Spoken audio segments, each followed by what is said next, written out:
Hi friend, welcome to Chandrima রান্নাঘর।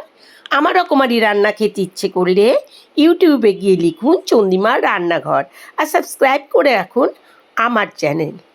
আমার নতুন নতুন রান্নার আপডেট সবার আগে পেতে বেল নোটিফিকেশানটা অন করতে ভুলবেন না যেন। আজকের রেসিপি 5 ফোড়ন দিয়ে রুই মাছের ঝোল। প্রথমেই মাছটাকে হলুদ লবণ মাখিয়ে নিয়েছি আর একটা বাটির মধ্যে নিয়ে নিলাম আধা চামচ হলুদ গুঁড়ো, আধা চামচ কাশ্মীরি লঙ্কার গুঁড়ো, আধা চামচ শুকনো লঙ্কার গুঁড়ো, 1 চামচ জিরের গুঁড়ো, আধা চামচ ধনের গুঁড়ো আর লবণটা স্বাদ মতো। তার মধ্যে নিয়ে নিলাম অল্প চিনি আর দিয়ে দিচ্ছি জল। এখানে আমি আদাটা ঘষে দিয়ে দিলাম। এখানে আছে 2 চামচ আদা। উপর দিয়ে দিয়ে দিচ্ছি অল্প সর্ষের তেল। এবার এই মশলাটাকে ঘুটে আমি রেখে দিলাম। একটা কড়াতে দিয়ে দিলাম তেল। কড়াটা গরম হলে কড়ার মধ্যে আমি তেলটা দিয়ে দিলাম।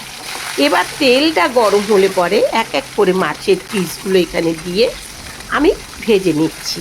এখানে আমি নিয়েছি 6খানা রুই মাছের পিস। এবারে আলুগুলোকে সুন্দর করে ভেজে নেব।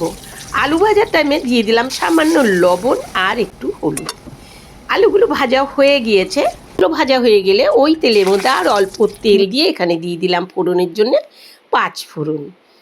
5 ফোড়নের মধ্যে রয়েছে জিরে, মৌরি, কালো জিরে, রাঁধুনি, সামান্য মেথি আর দিয়ে দিলাম একটা তেজপাতাকে ছিঁড়ে। এখন ফোড়নটা ভালোভাবে ভেজে নেব। এবারে ফোড়নটা ভাজা হয়ে গেলে দুটো বড় বড় টমেটো কেটে রেখেছিলাম, সেই টমেটোটা দিয়ে দিলাম। এবার ভালোভাবে নাড়াচাড়া করে টমেটোটা যখন একদম মশলার সাথে মিশে যাবে, এবারে দিয়ে দিচ্ছি জলে ভিজিয়ে রাখা মশলাটা দিয়ে ভালোভাবে কষিয়ে নেব।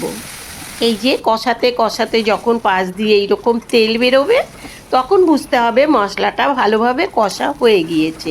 এবার ভেজে রাখা আলুগুলো এর মধ্যে দিয়ে দেব। আলুগুলো দিয়েও 2-3 মিনিট ভালোভাবে গ্যাসের ফ্লেম হাই রেখে কষিয়ে নেব। আলু মশলা সব কিছু ভালোভাবে কষানো হয়ে গেলে এর মধ্যে দিয়ে দিচ্ছি পরিমাণ মতো জল।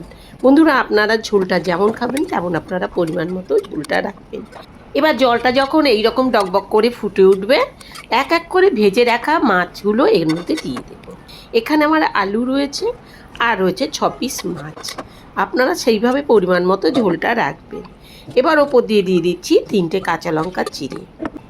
মাঝে মাঝে ঢাকা তুলব আর নেড়ে দেব।